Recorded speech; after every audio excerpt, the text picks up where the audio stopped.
Major general एजी जैनी साहब भी मेरे साथ जुड़े हुए, रिटायर्ड मेजर जनरल। जैनी साहब, जिस तरीके से चीन ने इस घटना को अंजाम दिया और देता रहा है, आपने सुना ही के सिन्हा साहब को, आप भी भलीभांति जानते हैं। एक तरफा मतलब जिसे कहा जाए कि चीन के खिलाफ वो अलग थलग पड़ गया है, पूरी दुनिया की प्रतिक्रियाएं आ रही हैं, लेकिन चीन है कि मानने को तैयार नहीं है। इसको आप किस रणनीति के रूप में देख रहे हैं? क्या चीन ने ये मान लिया है कि वो एक सुपर पावर है और वो किसी की नहीं सुनेगा? जैसे अमेरिका अपनी मनमानी करता है वैसे ही चीन भी करेगा? देखिए, एक तो हमको चीन की ओवरऑल स्ट्रैटेजी और उनका ग्रैंड डिजाइन समझना पड़ेगा।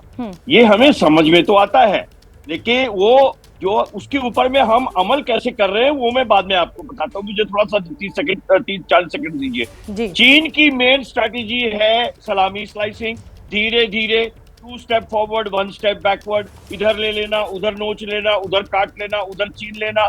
ऐसे करते करते आप देखेंगे कि 1962 ऑनवर्ड से लेकर अभी तक 40,000 स्क्वायर किलोमीटर, ये छोटी बात नहीं है, इसको समझिए। 40,000 स्क्वायर किलोमीटर आज के दिन हमारी जमीन चाइना के कब्जे में है। तो ये कह देना कि 1 इंच जमीन में ना कोई आया है ना कोई है, ये मैं इससे सहमत नहीं हूं एज ए डिफेंस एनालिस्ट। ये चीन की एक स्ट्रैटेजी रही है। अब दूसरी बात कि जब उन्होंने देखा कि लद्दाख में अब दाल नहीं गल रही है, 50,000 का हमारा डिप्लॉयमेंट हो गया है, मार खा चुके हैं, वहां पर अब नहीं बढ़ पा रहे, तो इन्होंने तो 6 महीने पहले ही अरुणाचल प्रदेश के बारे में बातचीतें करनी शुरू कर दी थी। वहां पे गांव बसाने शुरू कर दिए थे, करना शुरू कर दिया था, हमारे लोगों का आना जाना मना कर दिया था, हमारे प्रेसिडेंट वाइस प्रेसिडेंट जो विदेश के जो बड़े नेता आते हैं उनको मना कर दिया था कि ये वहां नहीं जा सकते क्योंकि ये साउथ चाइना है, हमारा तिब्बत का इलाका है, हमारा इलाका है। ये दूसरी बात। तो ये कोई आश्चर्य की बात नहीं है कि जो आज कांगसे में हुआ है और जो ढोला में हुआ है, वो मैं वहां सर्व कर चुका हूँ, एज ए यंग ऑफिसर भी सर्व कर चुका हूँ, एज ए जनरल ऑफिसर भी सर्व कर चुका हूँ। 1-1 इंच जमीन को मैं भली भांति जानता हूँ।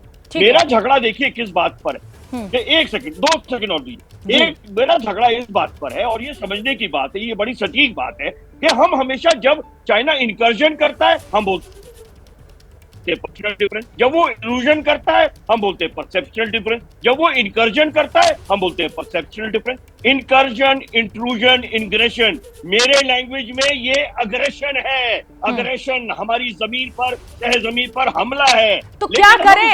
इस तरीके का एग्रेशन दिखाना ही क्या एकमात्र विकल्प है? जैनी साहब, आप कह रहे हैं कि ये चीन का एग्रेशन है, भारत भी एग्रेशन दिखा रहा है, लेकिन इससे आगे क्या कुछ हासिल होगा? इस एग्रेशन को अगर भारत भी दिखाएगा तो क्या हासिल होगा? कुछ भी नहीं। इसीलिए तो मैं हल की बात कर रही हूं। परसेप्शन वाली बात को दरकिनार करके एक बार बोल देना चाहिए साफ कि भैया ये एलएसी है, इसके इधर अगर एक कदम भी रखोगे तो तुम्हारी हम टांगे काट देंगे। लेकिन हम नहीं करते। 1962 से लेके अभी तक तो उन्होंने, चाइनीज ने नक्शे ही नहीं दिए अपने। उनके हिसाब से क्या एलएसी है हमें यही नहीं मालूम अभी तक। ठीक है, और मजबूरी है, हम क्या मजबूरी है मेरी बताइए? मैं अभी आपको बताती हूँ, कि मैंने ओए होए होए होए, नमकीन के चटकारे लेते हुए टकटकी मार के डिबेट शो को पॉज रिपीट कर करके देख रहे हैं जोगिंदर जी। इनकी तरह आप भी देखें अपनी फेवरेट डिबेट्स को रिपीट कर, और डाउनलोड कीजिए एबीपी लाइव ऐप अपने स्मार्ट टीवी पर।